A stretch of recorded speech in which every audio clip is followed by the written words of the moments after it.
It doesn't count as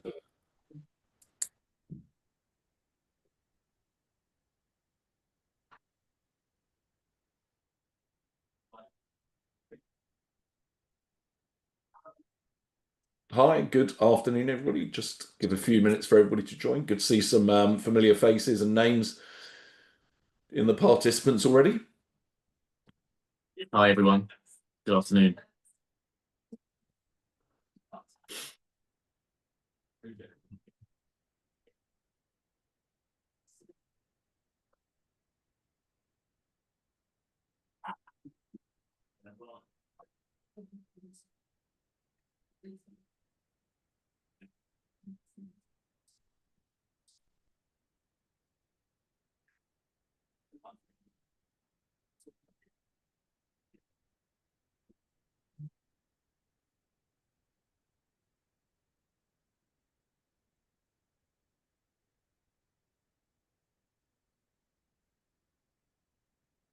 Hi, good afternoon to those that have just joined. Just waiting for a few others to join, and then we will jump into the detail. What would be lovely? Why don't we all say hello in the chat? If everybody could just post in the chat where they are, yeah, who they are and what company they're from and where they are in the world as well. I think that would be a nice thing to understand. Sasha, I forget, where are you in the world?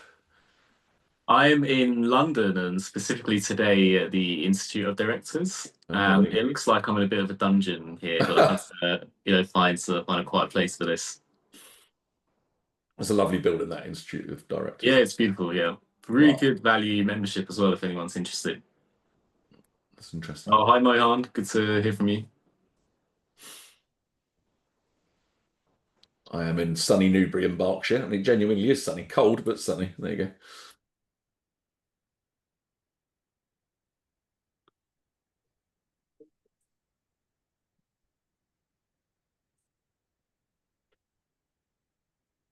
Shall we get going, and we can yeah, other people can join as and when. So yeah, really great to have everybody here today. I'm Sam Simpson from Founder Catalyst, and great to be here. I'm suffering from man flu, so apologies if I sound a bit nasally and my head's all over the place, but we shall continue anyway. Sasha, do you want to do a brief intro on you?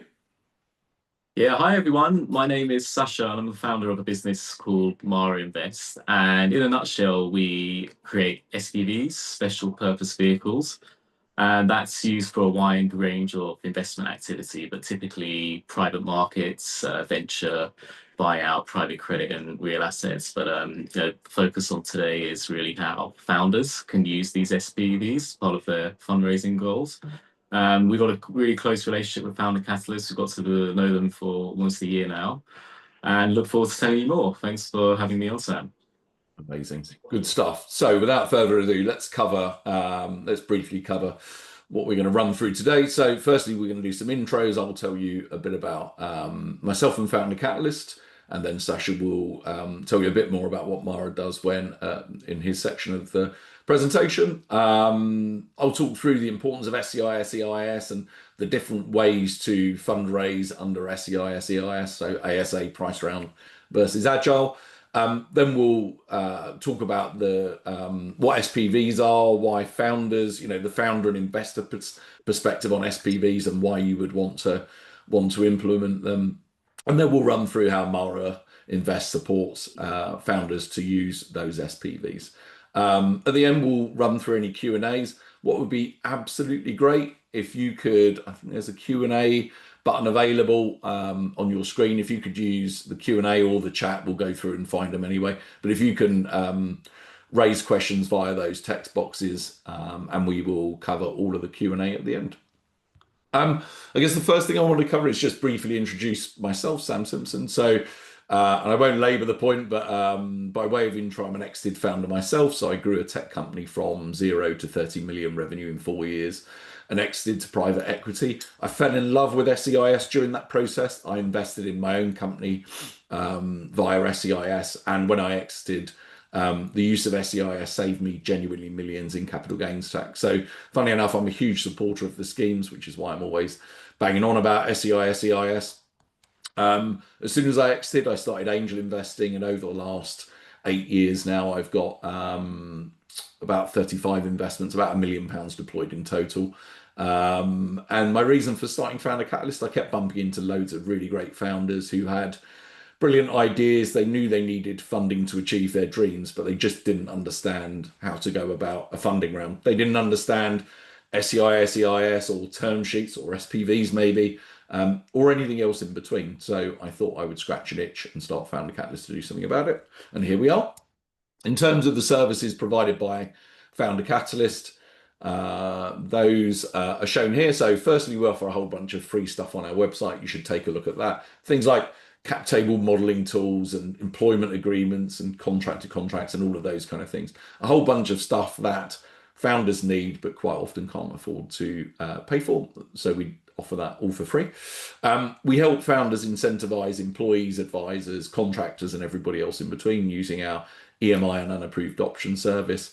And then our original service is all around fundraising support. So SEIS and EIS advance assurance and compliance and certificates at the end of the funding round.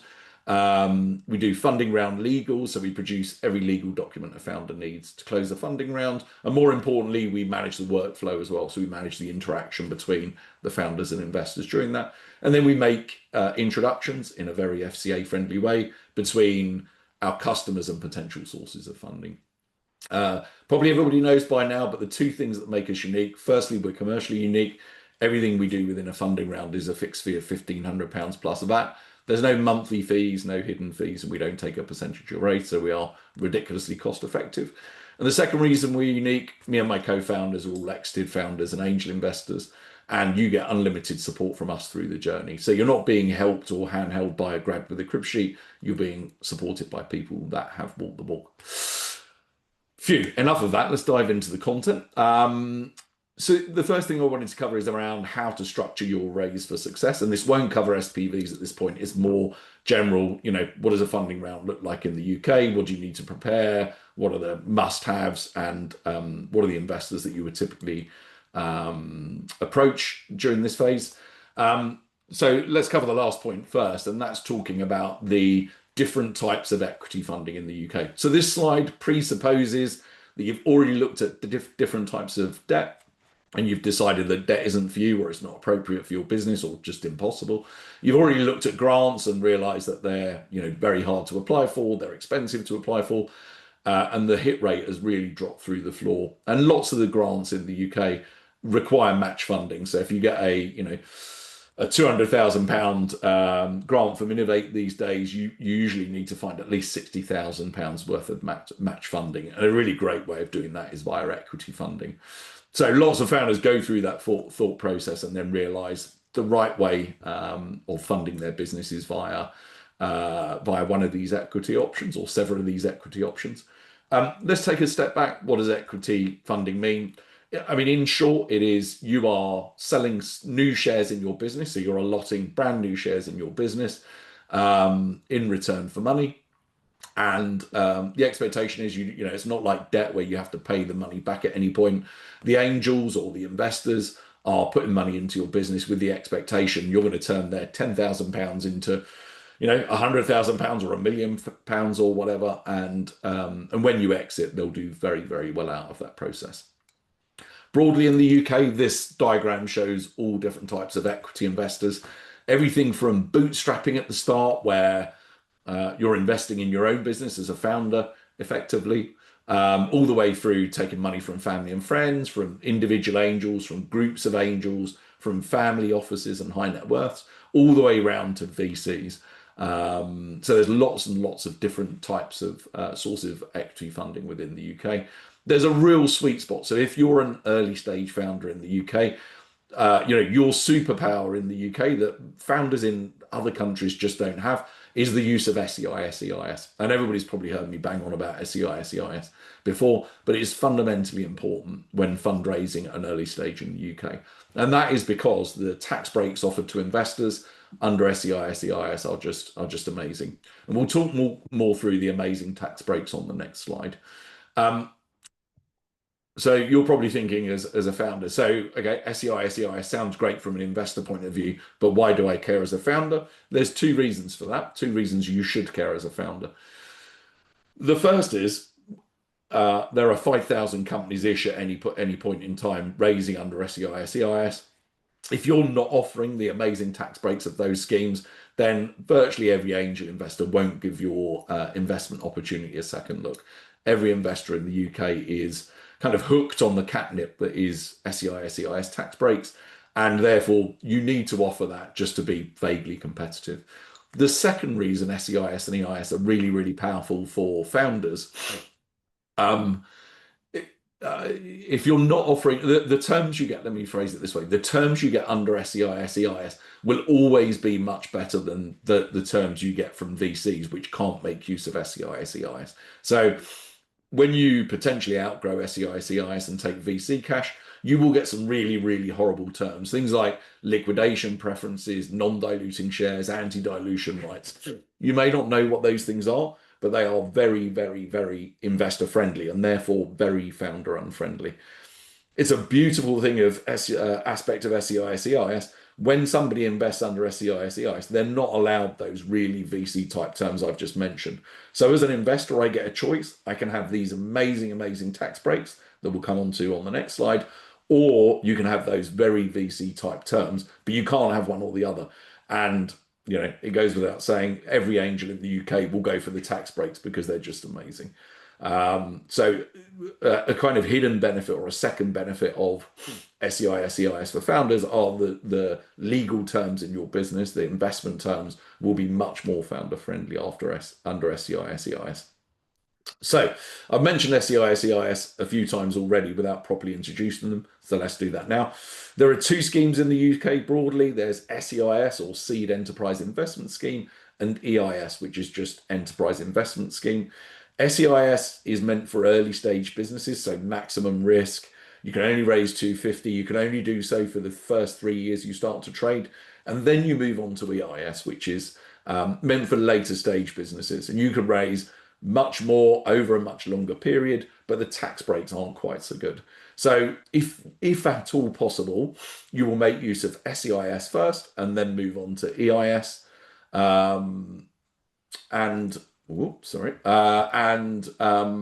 If you need to raise more than 250, so if in your first funding round you need to raise say £500,000, then what you would typically do, you would raise the first 250 under SEIS and then move on to EIS afterwards and raise the second chunk of your money under EIS. And you can do that in the same funding round under what is called a dual round. So let's talk through some of those amazing tax breaks, shall we? So under SEIS, imagine I put £10,000 into your business under that scheme. Then the government will give me back as an investor £5,000 almost instantly. So I get a 50% return on my money just to get started. The second benefit, if the company goes really, really well, if I put £10,000 into your business and you turn that into £1 million after 3 years, so I've got 100 times return on my investment, which is genuinely amazing. That would be a fabulous return. Then in any other walk of life in the UK, you'd have to end up paying something called capital gains tax or CGT on that increase in value. And capital gains tax is currently sat at 24%. So if I invest outside of SEIS or EIS, I end up having to pay roughly £240,000 on that increase in value. Under SEIS and EIS, they are completely capital gains tax exempt. So the investor doesn't pay a penny in tax on a successful exit, which is amazing. The third benefit is slightly less cheery. There's something called loss relief as well. So imagine I put £10,000 into your business. I've had 50% back already. If the business doesn't work out for whatever reason, so lots of startups fail for numerous reasons, but imagine that happens in your case, then the government will give me back roughly another 22% of my investment. So out of every £10,000, I'm just risking £2,800 roughly of my investment.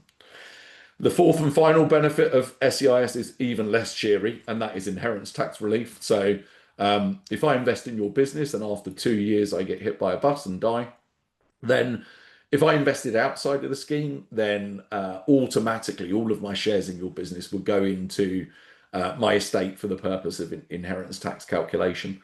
Under SEIS and EIS, the shares invested are exempt from inheritance tax up to a lifetime limit of £1 million. And inheritance tax currently sits at 40%, so that's a potential massive saving for your estate as well. So that's SEIS, really, really amazing, massive, massive 50% back up front. Like I say, the downside to SEIS is you can only use it to raise the first £250,000. And you can only use it for the first 3 years from the date you start to trade. And then you move on to the big sister, if you like, EIS. Let's walk through exactly the same example there. So under EIS, if I put £10,000 into your business, the government gives me back almost instantly 30% or £3,000. So it's good, but it's just not quite as good as SEIS. The capital gains tax and inheritance tax exemptions are identical, so they're the same across both the schemes. The loss relief is proportionally less as well. So if I put £10,000 into your business, then I'm risking roughly 39%. So it's not quite as good as the 28% risk under SEIS, but it's still much better than just putting money in without being under any of those schemes. Under EIS, it's worth mentioning, you can raise much more over a much longer period. So under EIS, you can raise a total of 12 million. You can raise a maximum of 5 million a year. And you can do so 7 years from the date of your first sale. So it kind of extends all of those limits under SEIS. So those are the tax relief schemes, and hopefully that quick introduction has explained exactly why those tax breaks are just amazing. In terms of how you close a funding round, and the reason I mentioned this in this webinar, this clearly links into how you would use an SPV, why and how you would use an SPV. But it's I thought it would be useful to introduce, firstly, the only 3 ways you can raise in the UK under SEIS, EIS, and then walk through what a full funding round looks like before we introduce what an SPV is. You may have heard in other countries there are lots of other ways of doing investment, and even in the UK, if it's not under SEIS, EIS, there are mechanisms like safe notes and convertible loan notes and options and warrants.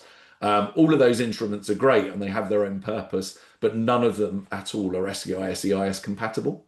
So if you're seeking funding from early stage SEIS, EIS investors in the UK, they will want to make use, and you will want to offer one of these 3 mechanisms for investing. The first is an advanced subscription agreement, or an ASA. An ASA is effectively where an investor gives you money to subscribe for shares in your business, and at some point in the future you give them equity. So hence the advance in the advanced subscription agreement. So I would give you £10,000 today. You would give me a legally binding contract back saying, great, I'm going to give you shares in a maximum of six months, and these are the rules around the allocation of the shares. And then in 6 months' time, if not before, I would get shares in your business. So ASAs are typically used to raise before a funding round or potentially between a funding round. I'm not a massive fan of ASAs at all, and I'll put a link in the chat to explain why. I think from a founder point of view, they are clunky and burdensome in terms of the paperwork you need to cover, and I think there are just more elegant options. The second choice is a full price round, or what would colloquially be known as a funding round. This is where you line up, if you're raising £250,000, you'd line up all of your investors. All of your investors would sign a shareholders agreement or an investment agreement or whatever. You would get all of the money in one go, and then you would do all of your paperwork after that. So this is an old school way of closing a funding round. It's how virtually every one of you will do a full price round at some point.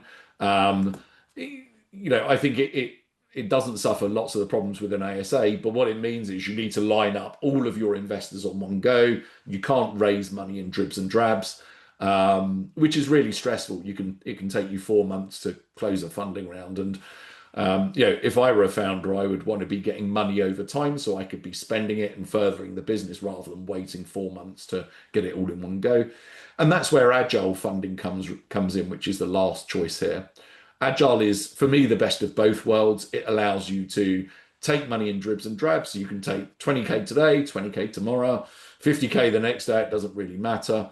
And yeah, you're not kind of lining yourself up to do one big bang funding round, but it doesn't suffer from the ASA problems, which are, a mountain of paperwork, and the fact that investors aren't getting shares in your business for a period of 6 months. So, Founder Catalyst, we support all three of these mechanisms, but we like to push customers towards Agile, because for me, it's by far the most elegant way of fundraising out of these three choices. What does a full price round look like? And don't worry, I won't walk through this in mind-numbing detail because I'm keen to get to the content around SPVs. But broadly, I like to think of a funding round in 5 different steps. Firstly, you've got preparing, getting one of your 5 must-haves in place, so getting your advance assurance. And maybe it's worth me covering what I consider as an investor, the 5 must-haves, before I will speak to a founder. The 5 must-haves are a pitch deck and a financial model. Hopefully those go without saying. If you're trying to speak to investors without either of those documents, then it's going to be challenging having those conversations. So yeah, I get those in place before you do anything else and before you try pitching. You certainly need both of those before you can go for advance assurance anyway. The third of the 5 must-haves is the SEI, SEIS advance assurance. So we've already introduced SEIS and EIS as a tax scheme. Advance assurance is your only way of proving to investors that you are eligible under the scheme. So it sounds like a grand thing, advance assurance, but really it's just an email from HMRC confirming that any investment in your business should benefit from the tax relief. And it's one of the services that Founder Catalyst undertake for our customers. So that's the third must-have. The fourth is a term sheet. The term sheet is a small legal document used towards the start of a funding round, and it just summarizes the deal that you're offering to your investors. It's not legally binding, so term sheets are usually signed and then put in the bin. But it's a really lovely way of summarizing the deal on the table between the founders and the investors.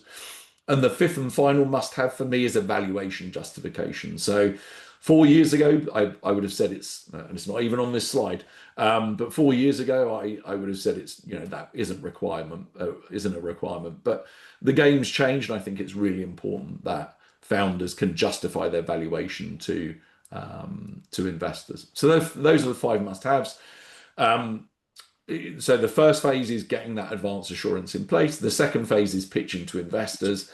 The third phase is about onboarding securely your investors, so making sure they sign, at this point, an NDA or a confidentiality agreement, making sure they comply with FCA regulations, and then agreeing the broad terms of the deal via a term sheet. You then come to the funding round itself, which consists of lots of documents that are used for lots of different purposes. And I won't go into mind-numbing detail on each of these, but every normal funding round will contain at least this set of documents. Once you close the funding round, everybody signs a whole bunch of these documents at different times, and investors and founders sign different things. And that's one of the processes our platform manages. And then post-funding round, there's a bunch of obligations on the founders as well to issue share certificates, to file an SHO1 with Companies House, to file a copy of the articles as well if you've amended your articles, and then go through a really, really horrible process known as SEIS and EIS compliance and certificates as well. So that's broadly what the legals look like for a funding round. And every funding round is slightly different in lots of ways, but virtually every funding round, or at least every price round, follows broadly these steps.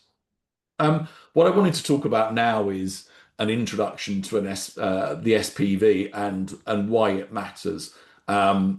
And Sasha, I'm going to do a horrible job of doing this and then hand over to you, and you can fix up all of my mistakes. But broadly, with this slide shows kind of where SPVs fit into a normal funding round and why you would use them. So if you don't use a special purpose vehicle or an SPV in a funding round, your funding round will look something like this. You've got your startup.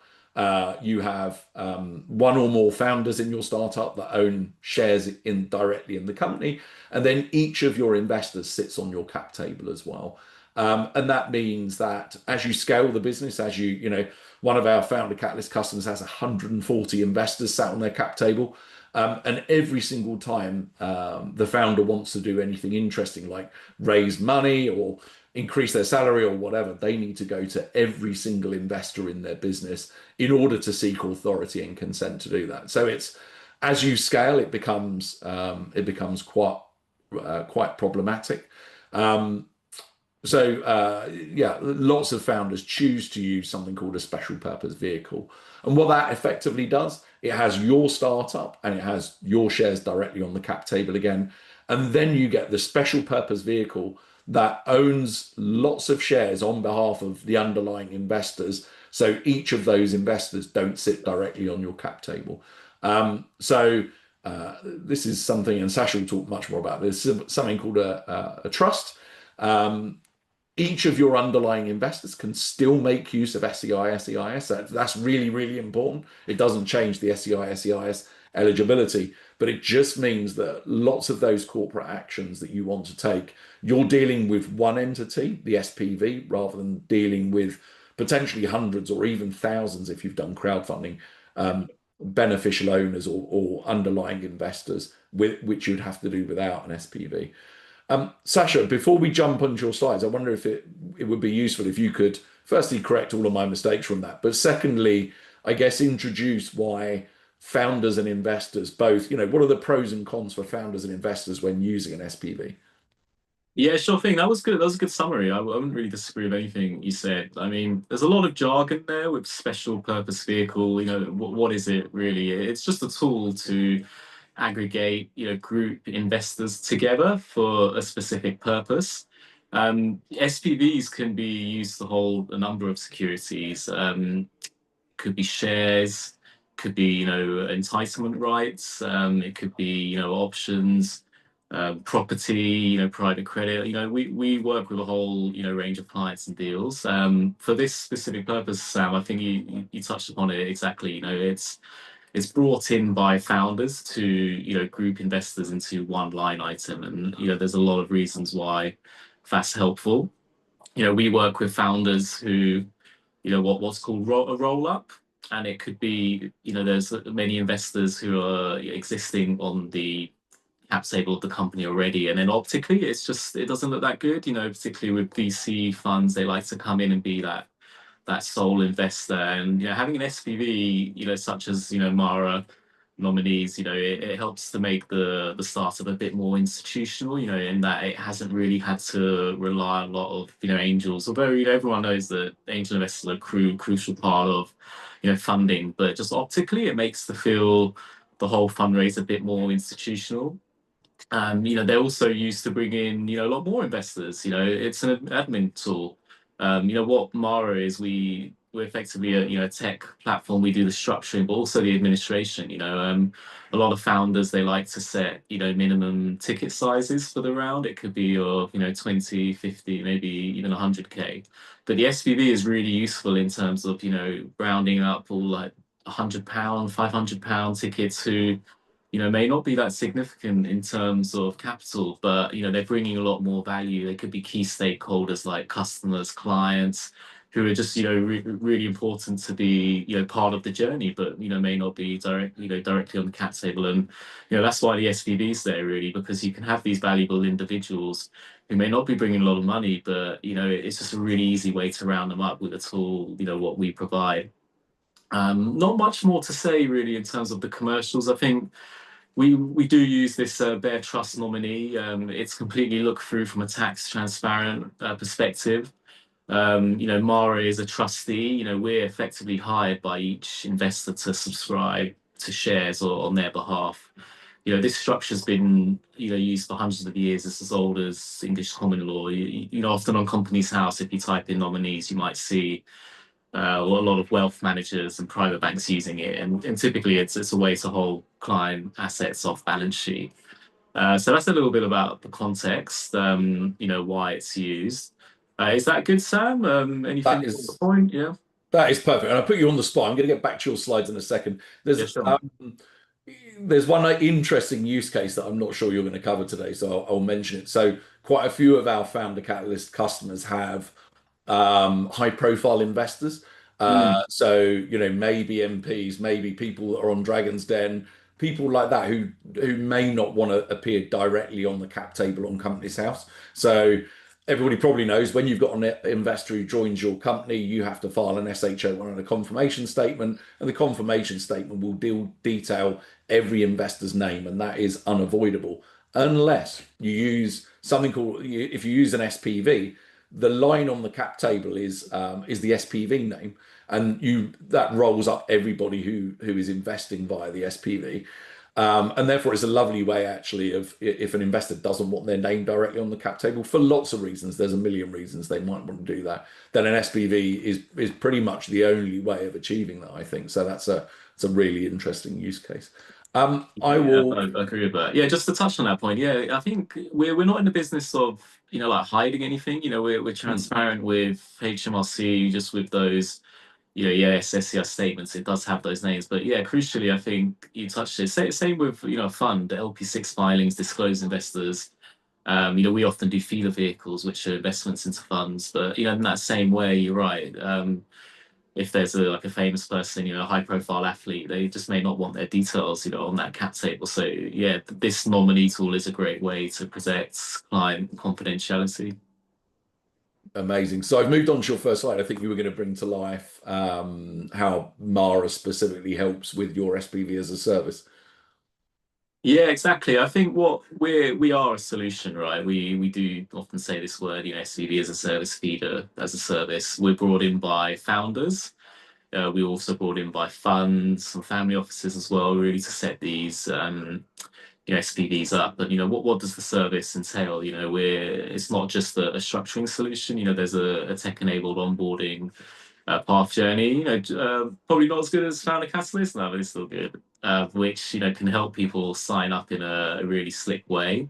If investors also, if companies weren't raising with a toolkit like Founder Catalyst, they would have to get lawyers drafting documents. There's lots of back and forth over email, signing various documents. But through the SPV, investors enjoy a tech-enabled experience, and they can really sign up in 10 to 15 minutes. In terms of how engaged they are. It's completely compliant, even though we stay unregulated. Well, as a business, we're regulated, but the SPVs aren't regulated. But we ensure that everything is remain compliant, both in terms of regulatory aspect, but also with the EIS, SEIS schemes. We're doing KYC on all your underlying investors, so that's the key benefit as well.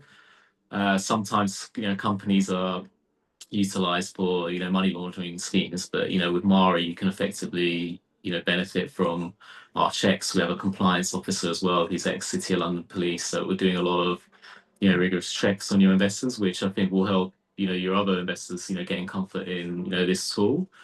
And I think you'll see here minimum investments of 1K. Actually, we have accepted lower, to be fair, sometimes as low as £100. It's pretty flexible, and it's really a toolkit to bring in those valuable investors who may not be bringing a lot of money. I think that's most of it there. Yeah, we collect the cash and send it on to the company or the fund.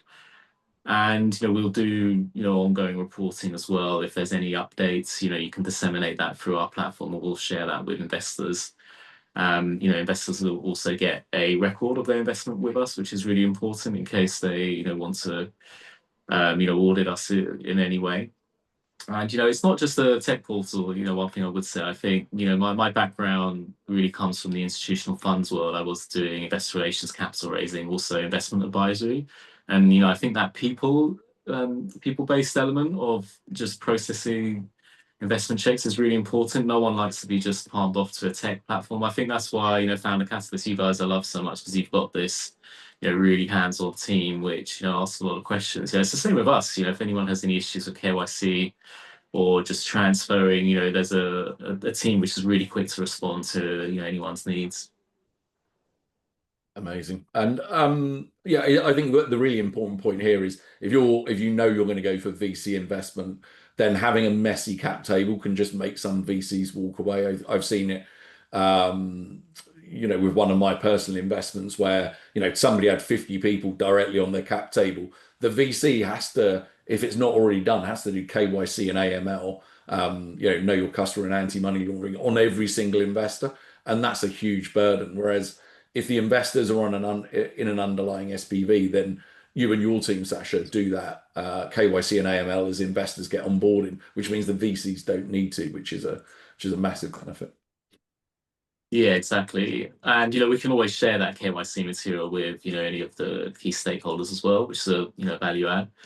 This is a structure chart here just to give you a sense of how it works. Mara Invest, that's the corporate which employs me, that's a regulated entity.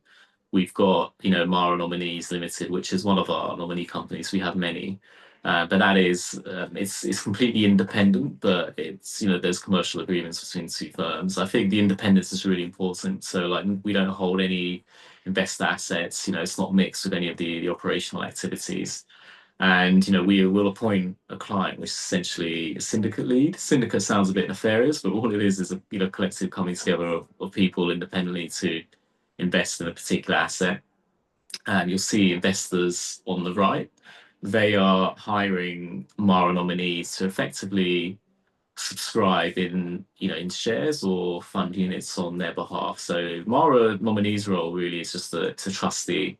On your cap table, you'll see the legal title, the name appearing as Mara nominees, but crucially, Mara nominees doesn't own these shares in an economic sense, and that's why, from a tax perspective, HMRC is not taxing this entity.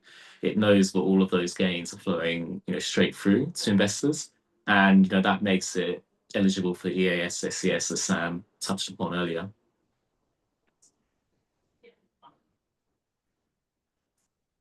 So this Bear Trust, I think if you look at that name, nominee, it's investors are nominating Mara to be the legal title holder on their behalf. This concept is quite hard to get a head around for many Europeans. Like in Germany, for example, they don't recognise trust, so this concept is a bit hard to grasp as many. But we've had actually many Germans come through this structure. It's super flexible. We've had Americans, Europeans, investors from Africa, Asia, as well as the UK, all come through this. And most jurisdictions do recognise that this nominee is not the economic owner. We're really a trustee, holding assets on behalf of a beneficiary. That's all that is really, and we're just we're an administrator. We're governing that role, and it adds a lot of professionalism as well. The fact that we're regulated. We've got a long track record of doing over 85 investments. Over 800 investors have come through this structure now as well. It's been signed off by a lot of top tier global law firms, fund administrators. So having Mara involved just adds a bit of professionalism, and some investors do gain comfort being part of these funding rounds, working alongside us. And I think this next slide is crucial as well. I've already explained the absolute essential nature of SEI, SEIS to early stage startups. And I think this is a lot of words to basically say that, this will not impact SEI, SEIS. It's a bare trust. So, the Mara would own the shares on behalf of a beneficial owner who can still make use of SEI, SEIS. And on Founder Catalyst platform, if you add Mara as an SPV and say, there's 250k being invested for all of the SEIS going to Mara, there is a way of adding each beneficial owner against the SPV so that we can assist you in undertaking that SEIS1 to SEIS3 process as well. So yeah, it's completely transparent from a tax point of view. It doesn't impact SEI, SEIS, which is essential. I don't know if there's anything else to say on that, Sasha. Not really. I think just that term transparency means that it's not taxed as an entity. Like the term SPV it's not just for our trusts. An SPV can be a limited company in the UK, which often holds property. It could be an LLP or an LP. The limited companies aren't tax transparent. Partnerships are, and this trust is as well. And that basically means that HMRC does not view it as like an economic holder. It's not taxing that, and the gains are really they flow straight to the economic owners, which are the underlying investors, right? And they're responsible for reporting their own taxable gains. But we're not taxable, neither is the nominee company. Perfect. And this is more, we don't have to go through these points one by one. I think this is more just educational purpose. This is a comparison to limited partnerships. Partnerships are often used to hold funds. and they use for various other activities. But this is really just a comparison here. I think the trust itself, like we've had some guidance that we don't need to report to trust registration service. We're not telling companies house on the per trust basis. We don't need to report to the FCA, whereas limited partnerships have to do a lot of that reporting. They're registered in company's house. They're if they're a collective investment scheme, they'll often have to have FCA approval. And with all of that, just becomes a lot of bureaucracy, a lot of time to set up, time to wind this that structure down. But with this bare trust nominee, you don't have any of that. So I think that it's hard to find a lot wrong with the nominee. Structure's really, it's down to whatever is comfortable with. Limited partnerships are often like the default structure for funds, but we use this trust nominee in many different ways. And what is that? It culminates in it being quite low cost as well, right? We've got a special discount with founder catalyst clients as well. But even with that discount, it's still far cheaper than setting up other structures, and it means we can be flexible with you guys as well. And crucially, limited partnerships wouldn't be SCI, SEIS No. compatible. You can't. So yeah, for virtually every founder on this call, if you offer a limited partnership to your investors, they'll run a mile. So a nominee or an SPV is certainly the way to achieve that. So last slide, Sasha, and then we'll dive into some Q&A. Yeah, this was just a slide really on some of the groups we work with. You'll recognize maybe Notion Capital, ISMO. They're a fund of funds, so they invest in a lot of venture funds. I think they're the largest private allocators of funds. Some smaller funds here you may recognize or not, but I think it's just to say, I think that these numbers are a bit out of date now, but yeah, we've had over 800 investors come through, worked on over 85 investments. Most of them are startup related businesses, but there's also investments into funds and other real assets. So yeah, I think in a nutshell, the SPVs are very flexible, but we're talking today really about how founders can use them as an extra toolkit in their fundraising goals. And I think in America they're very essential. Sam, you could probably comment more on this. They're not used as much in the UK, but I think that's more just from an educational standpoint. In America, it's very much the default for founders to just have an SPV alongside their fundraise. I think it's gaining a lot more traction now, and we talked about a lot of the benefits to that, to why that is. I think there aren't too many downsides, apart from some large investors just will want to be on the cap table anyway because they want to be more visibly part of something. But besides that, there are not too many downsides with using this SPV structure for what we talked about. Yeah. I mean, from a founder point of view, there's, other than the cost and a little bit of admin to set it up, I think it's a no-brainer. From the investor point of view, some investors just want to be on the cap table directly, or either from an ego point of view or because they'll want some kind of control, or they perceive that they want the ability to vote directly in the business rather than go up via an SPV structure. But for normal founders doing SEIS, early EIS rounds, that's I can't imagine that's a problem. So yeah. Just a quick point on that admin point. It's actually really quick for us to set these up. We often set these trusts for clients up on the same day. But, where there's some complexity is really just understanding your business, which we really like to take time if it's needed. So that I think that's kind of where it is. But we can move quickly. There isn't too much admin to set this up, just to alleviate any concerns there. Perfect. So I think that concludes the presentation. I'll stop sharing, and then should we have a dive into any Q&A that's popped up? I can see there's at least one. And if anybody has any other questions, then yeah, please do fire those into the Q&A. For a company, can you explain how Mara and Founder Catalyst work together, i.e. where one starts and where the other takes over? That's a question from Mohan. Hi, Mohan.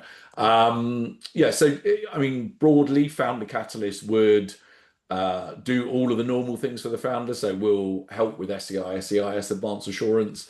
We'll build all of the legal funding round paperwork. What the founder then does is, rather than invite 10 individual investors to the platform, assuming everybody's going under a Mara SPV, there would be one line on the cap table saying, this is £250,000. Mara is the SPV.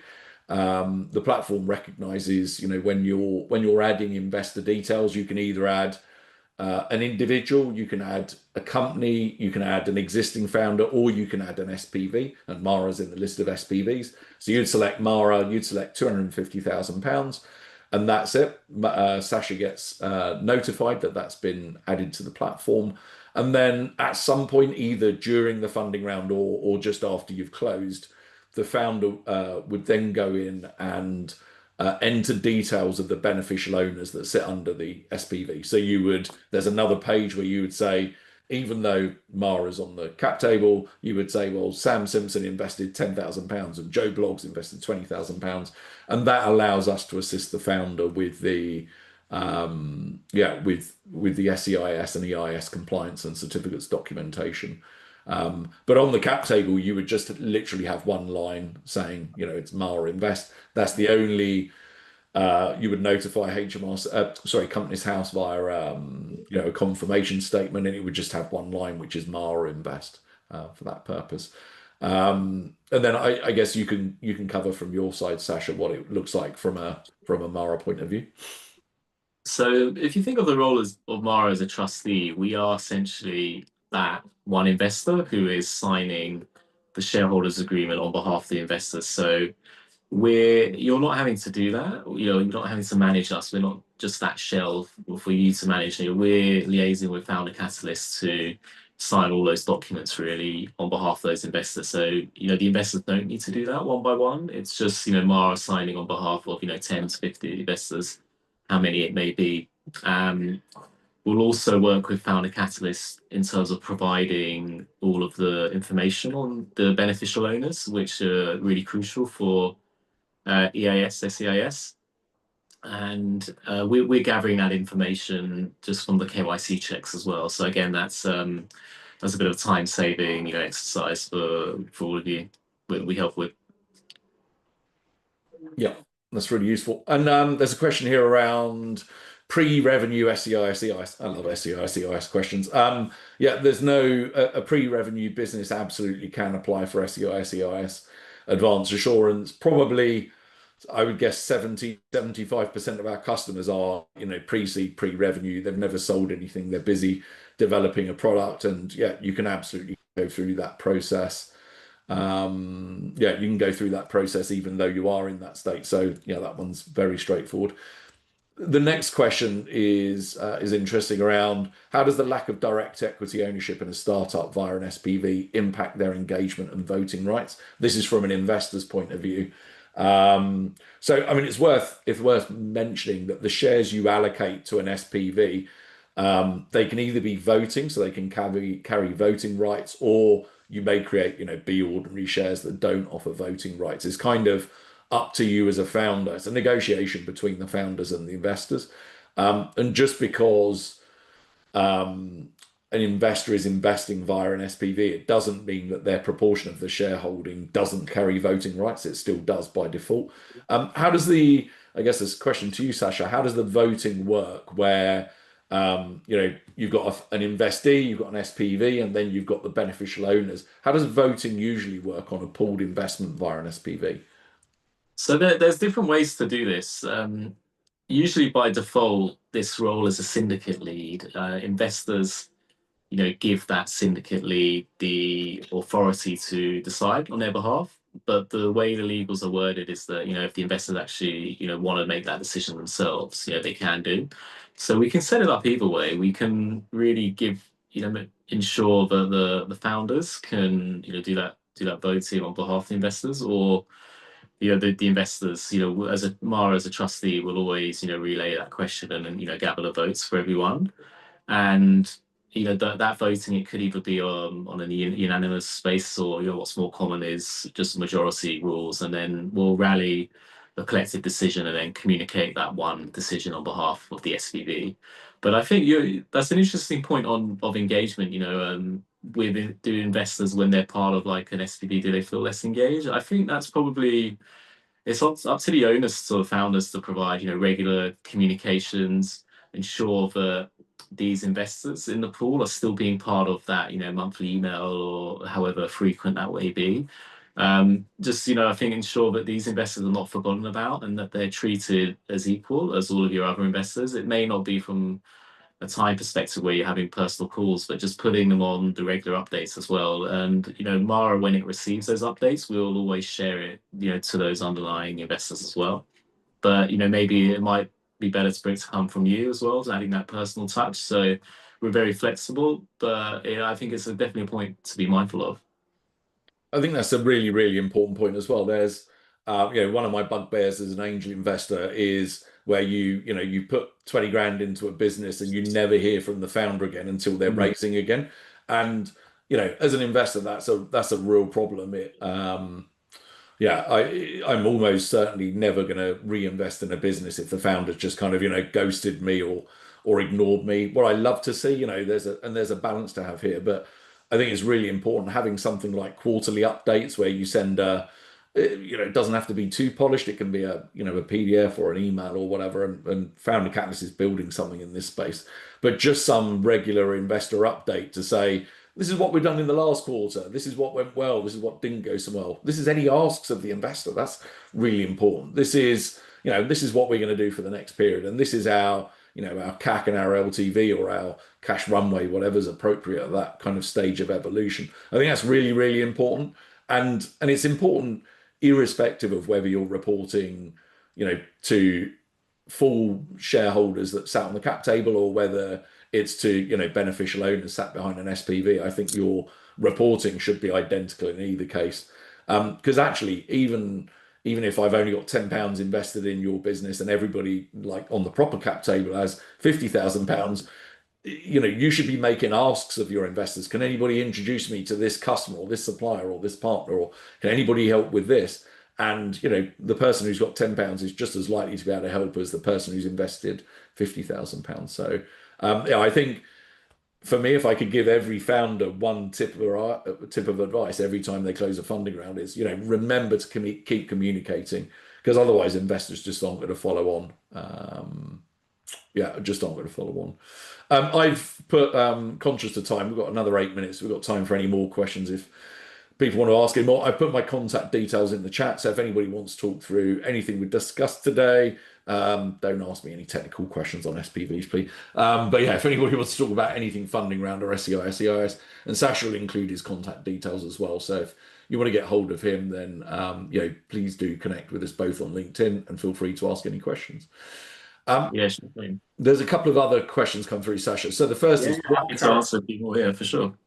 Yeah, for sure. What characteristics are common amongst successful startups? Wow, that's Yeah, maybe let's make that a bit more refined. Maybe a successful raise, and I think the successful raises really know who their target audience is in terms of investors to target. The ones I see where they have like a um, really long list. I just always got a call through. Yeah, the ones which have a really long list and they're trying to, just do that bulk, messaging, but it doesn't really work as well. But I think I always say with fundraising, like your own network's your best network, one, and then two, really target investors who have an affinity to what you're building. And then another point is that I think you rarely close investor checks on that first pitch. So, bear that in mind, and, it should be more, approach it more as less transactional and more from a relationship building, which means that you have to put more time. But the most successful fundraisers I've seen is where investors have been communicated the journey to, like warm up investor prospects way before they're asking them for money. And that way, your prospects, they can see the journey over like a 6 month year period, and then you'll actually find this was actually what happened in my business, that these people actually ask you to invest rather than you having to ask them. So that's probably the one thing I would say is that just really think proactively. Like the best time to fundraise is when you're not fundraising. So build a group or distribution network of prospective investors you want to keep updated just on your progress without overtly asking them for money in that onset. And then you'll find that group becomes really warm and they'll start asking you, actually for, to want to invest. I mean, there's a lot of money circulating around. It all needs a home. As Sam mentioned, people have these SCIS, CAS allocations. So that's kind of what I would say about the successful raises is, one, really understanding, who your target investor group is and, why they'll have an affinity with what you're building. And two, just, keeping them warm, like way before you're actually going to ask them for money. Yeah.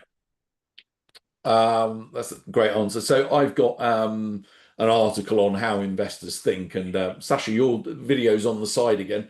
I don't know if you can correct that trivially while I'm answering, but yeah, I've got an article which talks around how angels investors think. So whenever I look at an investment opportunity, I kind of walk through that mentally in my head. It's probably worth you looking at that diagram and making sure that you've addressed any of the points on that diagram. And every investor will be different. Every investor will have a different version of that diagram, and every investor will have different weighting on what they really care about and what they don't at all. But it's worth making sure that you're addressing every single point on that, either in your pitch deck or in one of your other materials. And yeah, certainly you want to bring to life each of those things when you're presenting your pitch deck, just to make sure you cover all bases. I mean, I've already mentioned it in my chat today. It really irks me as an investor when somebody pitches to me and they haven't got their ducks in a row. They haven't got one of the five must-haves or whatever. I find that a real, it just shows that the founder's ill prepared. So I can give you one tip from today. It's make sure you go out there, make sure you're ready to speak to investors rather than going in ill prepared. There's one last question we'll take if that's okay, Sasha, and then we'll let Sure you go and thing. get some lunch. And the question is, if you raise VC funding later and some of the angels in the SPV want to sell their shares, how does that work in practice? Do they sell out of the SPV structure, or does the SPV sell part of the holdings in the company? Can you walk through the mechanics of how that works in practice? Yeah, sure. I think the first thing to just think about is whether you need to hold these shares for a particular period to be eligible for the SCA/SCAS. And once that point is met, the way the legals are set up with this trust agreement is that the investor can um, reclaim the right to have that legal title in their name, presuming the founder gives consent to that. So that's you can carve out those the shares from the whole SPV.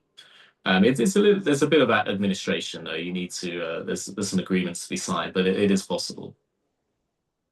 Very good. Yes. And yeah, you're quite right. The one thing to bear in mind is there's something called period B, and SEI, SEIS investors have to hold shares for at least period B, which is 3 years, in order to maintain those tax benefits. If they sell out anywhere before the 3 year deadline, then they have to repay the 50% they've got up front. And yeah, they'll have to pay, CGT on an exit and all of those good things. So yeah, it's worth bearing in mind that kind of period B requirement. It's been a real pleasure, Sasha. It's been great. This is our first session together, actually, isn't it? So really enjoyed that. Thanks for bringing all of your knowledge on SPVs and specifically how Mara can help. We'll share to everybody that attended. We'll share a copy of the recording and we'll put contact details for Sasha and I. But any questions at all, please do reach out. Thanks everyone. Thanks for dialing in, and hope to hear from you soon. Thanks all.